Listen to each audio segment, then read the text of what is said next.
guys, so today we are making some delicious buffalo cauliflower.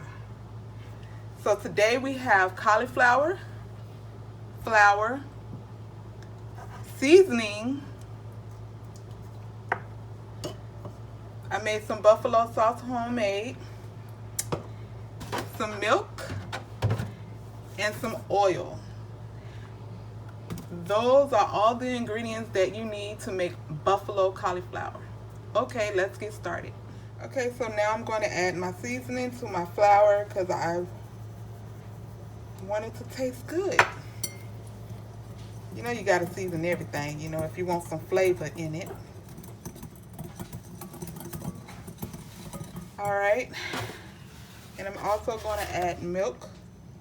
This is a batter that I make for my buffalo cauliflower. You want to keep stirring it until you get it thick enough to your liking. You know, you don't want it runny though. You want it thick so you can add your cauliflower and fry it.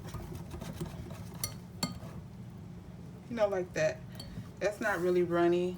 It's thick enough, as you can see. Yes, there, like a batter, you know. So now you're going to begin to add your cauliflower to your batter. Not too many though. Going to coat it. Coat them.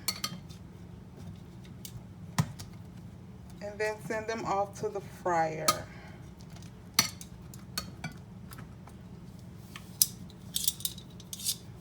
I'm going to cook it until it's golden brown, because it doesn't take that long for cauliflower to cook. And then it's done. And I'll be right back with the finished product. And there you have it. It's supposed to end up golden brown. See that? Just like that. Now after they're golden brown, you're just going to drizzle some buffalo sauce on them.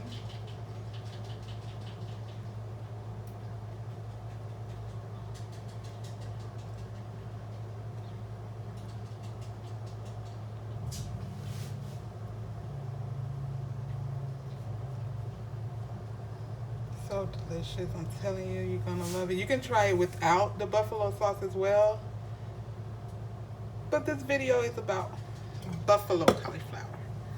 Doesn't it look delicious? Okay guys, thank you for taking the time out to watch me today. For all you veggie lovers and all you the ones that doesn't like meat, this is good like for a snack or parties, whatever. Finger foods, and a substitute chicken wings. So thank you guys for taking the time out to watch me today. Don't forget to like, comment, share, and subscribe. And until next time guys, bye.